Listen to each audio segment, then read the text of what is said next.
Dans quelques minutes, la Jésus qui tape. Mutumo Likaka, Mutumo Lukaka, Oyo Bozelaka, Yatichi, Yewana. Dans une heure, à Jésus qui tape.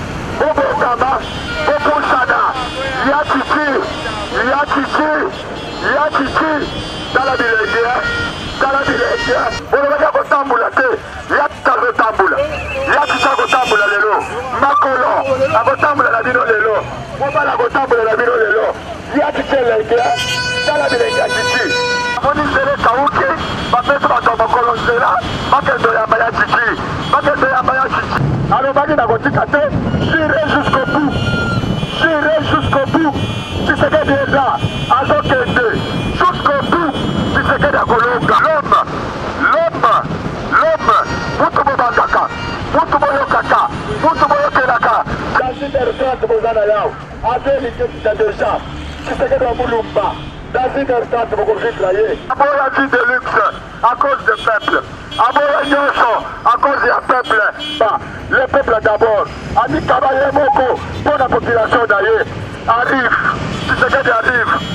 Momala Zokuma, Wana Pépilion. Les grands lions arrivent. Wana Ngoi, Wana Pépilion. Lion ya Mounena Zola. Zela. Mutukao. Boti Takuna Bakokanga Papatika. Bopesa Zela. Botika. Combattant Azamuta ordre. Tosa la police. Tosa la police. Combattant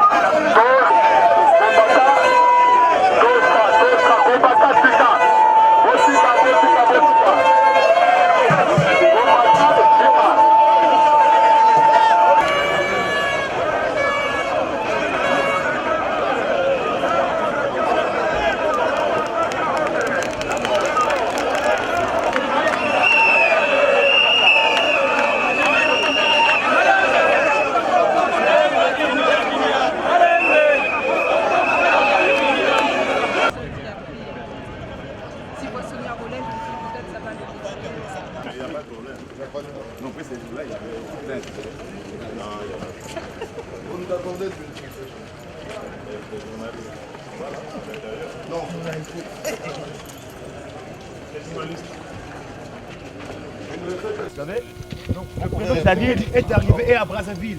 Mettons, ils veulent retarder son vote pour que les gens partent chez eux. Comme ça, il n'y aura personne. Ce n'est pas permis. C'est pas permis. Nous devons respecter la loi. Le président Tshisekedi est déjà depuis à Brazzaville. Il devra arriver ici dans 11 heures. Et là, ils ont refusé son atterrissage ici. Ils sont atterris à Brazza. Et maintenant, ils négocient pour qu'il arrive ici vers 17 heures. Donc, nous demandons au régime en place d'autoriser immédiatement à ce que cet avion quitte Brazzaville et qu'il vienne ici. Il ne faut pas qu'on fasse de cet événement un événement politique. C'est un événement humain.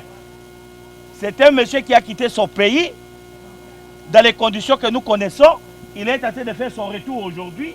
On ne doit pas violer les droits et de la population et d'Étienne Tshisekedi et des personnalités ici uniquement parce qu'on doit faire plaisir à Joseph Kabila. Si Tshisekedi n'arrive pas d'ici une heure, nous allons prendre toutes nos responsabilités et advienne que pourra.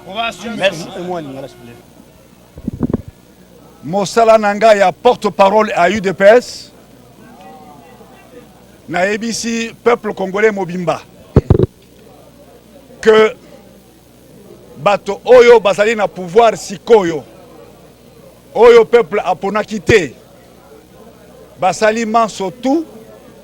Bakitisi avion oyo ezali komema mokonzi ya mboka. Mokonzi ya rassemblement, mokonzi ya UDPS. Monsieur Etienne Tshisekedi wa Mulumba. Na aéroport Mayamaya ya Brazzaville. Toyokanaki na bango, to se concerté pour te likambo moko ya mabe et salamate. Mais oyo euti ko salama ezali responsabilité na bango. Soki makambo mabebi bango de bako assumer responsabilité wana.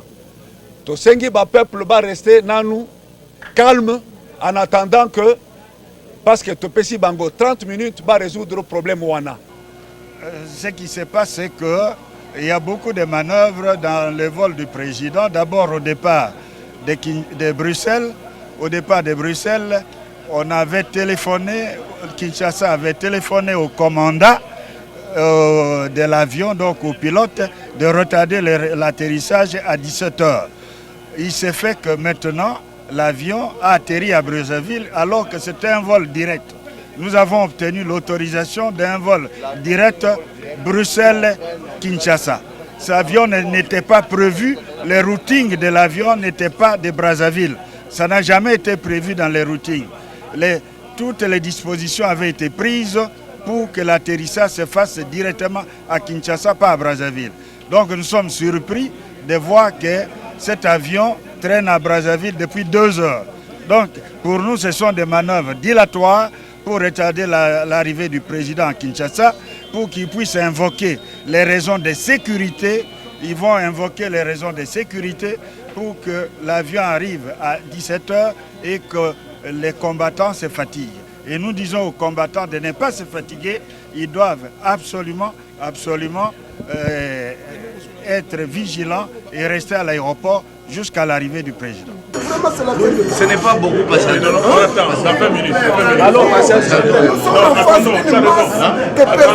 attendons 20 minutes. Jouer avec le feu. C'est ça. Il n'y a pas de problème.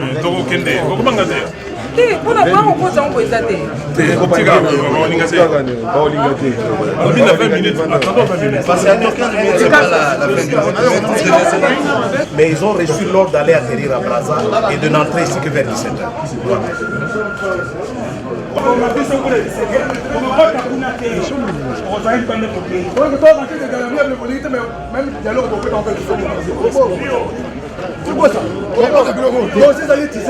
Oui,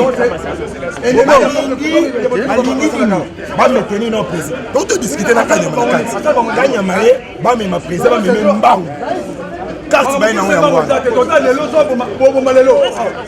presse beaucoup taper na quantité totika la libanda. Vous prenez les images calmement. OK, rentrez un peu derrière monsieur CNN. Permettez. Vous prenez les images calmement. La discipline, comme ça c'est pas bon. Vous ne pouvez pas l'aide comme vous le faites là. Il ne faut pas avancer s'il vous plaît. Vous avez bien déboté les miens, il faut toujours avancer. Voilà, fidèle internaute, wana ozokomona Félix Tshisekedi aza bongo na tarmac wana bazomona avion ya président Tshisekedi déjà équipé na aéroport Yantili. Général Bison qui a une connexion pour vous servir quoi. Exclusivité.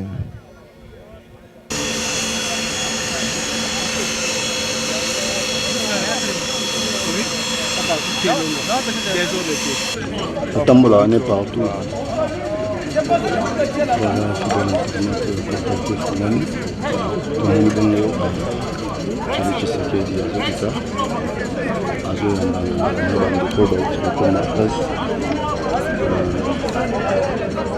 Voilà. Le numéro oh, Mary. Mary gaz il y a un gaz, il y a c'est pas possible. Merci déjà. Kende malamu.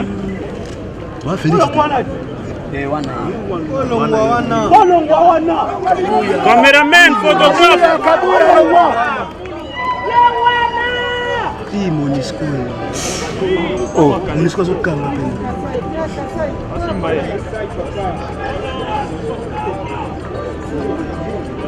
Ah, mtu anafurahi kitana se.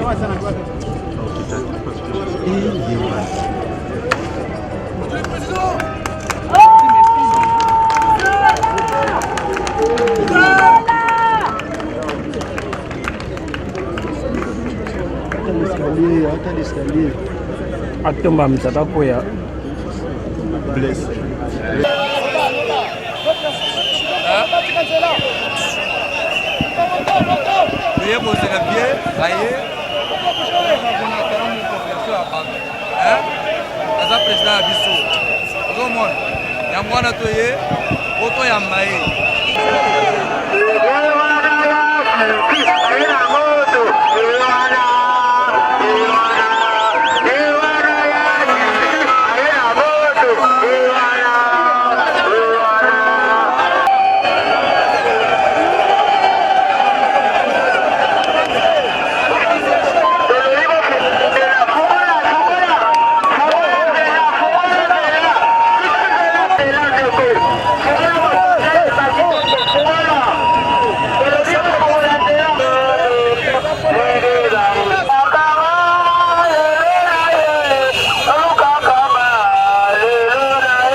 Moi image muke Nzambe likolo pe ase azomona mutu balingaka ete jamais ko toza mokili boye population boye oh eza suka nenga zabongo seke akoleka akozwa ye akene na malembe mutu alobelo te ye moko kene ngana toucher ya mabeza te papa o abatela biso ekosila tela mala tela asalise ezala kifaze yega kobetsanga boloko bana koma président yaza nani toboyiye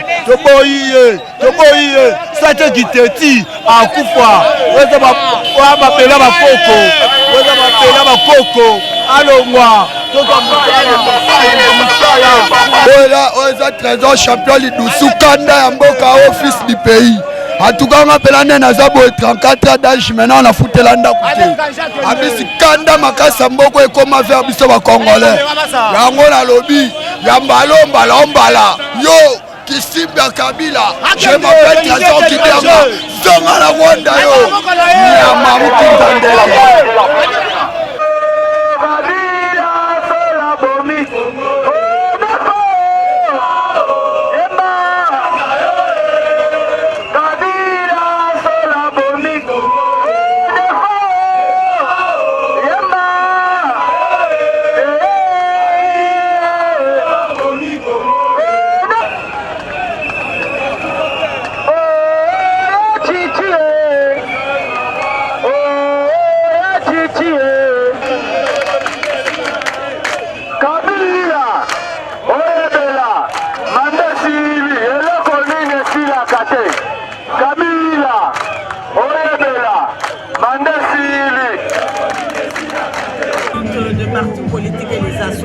Les présidentes des associations, nous sommes venus saluer l'arrivée de notre président Etienne Tshisekedi Wamulumba de Kabila.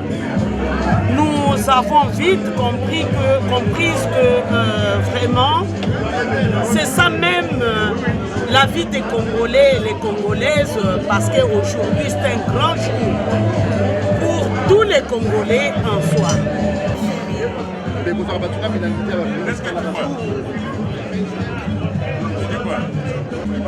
Mais l'autre, tu dis que je ne suis pas ton pour moi. Qu'est-ce que tu veux?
S'il vous plaît, l'on a le téléphone à yo. Papa, l'on a le téléphone. L'on a la porte.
En forme, très fort.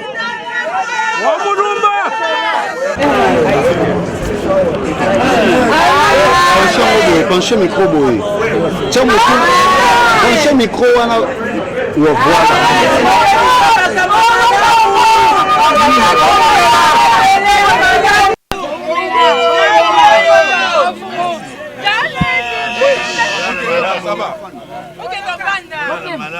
Le président, le président. Dimanche. Merci beaucoup.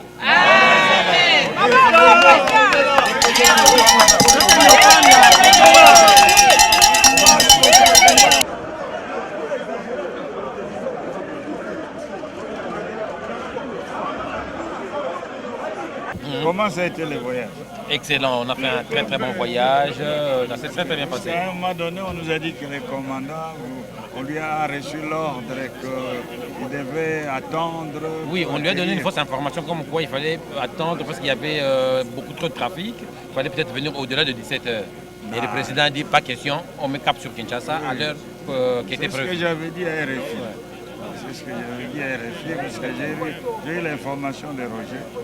Non mais c'est bien, soyez les bienvenus. Ben, merci beaucoup docteur. Allez, au plaisir. Merci beaucoup. Impression par rapport à l'accueil chaleureux de Quinoa. Une très très bonne impression. Le président est arrivé à super forme d'abord. Nous lui souhaitons un bon retour au pays et auprès de sa base. Et cette base lui a manqué pendant 2 ans. Et je pense que ce sera une bonne chose pour lui puisque le président aime beaucoup quand il est en contact avec sa base. Eh bien, son agenda est déjà connu. Il va se reposer pendant 2 jours. Et puis le 31, il y a un grand meeting que nous appelons déjà le meeting de la vérité. Et après ce meeting, nous allons faire un calendrier de sensibilisation, puisque nous approchons tout doucement de la date butoir du 20 décembre, je dirais même du 19 décembre à minuit. Donc à cette date-là, M. Kabila n'existera plus comme chef de l'État, il sera illégitime et illégal. Et nous voulons, bien sûr, sénateur à vie, et à ce moment-là, nous envisagerons son remplacement par notre président élu. Non, on a cansé Mati parce que on a participé à la marée humaine, mais je crois que record battu. Record battu. Oui. Et puis je dirais record national parce que c'était phénoménal. Parce que tout le monde même la chaîne à pouvoir quand même lobby retour à quel de Tshisekedi réussir. Mais tout l'ingito parce que via l'obité et le comment côté tout l'ingito est polémique. Bino ba tout bondima makambo dialogue avant. Après, tu as dit que Bobo et Kojo et Kozala Nengenin. Non, biso to continue ko linga dialogue. Tu as un problème de na Kojo. Problème ande nini. Kojo aza ko respecter makambo to yebisana kité. Azo préféré asa la jeu ya bateau balingi pour sa manœuvre batika na pouvoir. Yango tozo kanete. Oui, frein national na buzoba effectivement. Tokolexa jamais Bouzoba, Tokolexa jamais violation, il y a loi, il y a fondamentale, donc c'est-à-dire constitution par Joseph Kabila. Jamais. Deuxièmement, le 29, vous voyez que quand il y a Kabila, il peut que ça moi grimace na bango, au balak que peuple à côté na bango alors que tu es bien vérité. Il y a bango ils ont toujours un bongo, il y a conscience et tout ça. Mais bon, tu là. Congolais a commis Maël déjà. Bon, bref. Balingi Basala Oya Bango. Biso Torosalo Oya Biso le 31, n'est-ce pas? Comment se fait-il que Kodjo, alors qu'un groupe de facilitation, on a eu na Bruxelles, tu sais, bon, ma solo, il y a la commission préparatoire, il y a un comment nous allons avancer, Torosalo après le 31. Tozo Kena, nous avons un meeting, et puis Torosalo Sim. Pourquoi convoquer Lokwana le 30 si ce n'est pas pour la diversion dans la classe politique, il y a intérêt, il y a le 31. Donc, à combien alliés, il y a qu'un Kabila.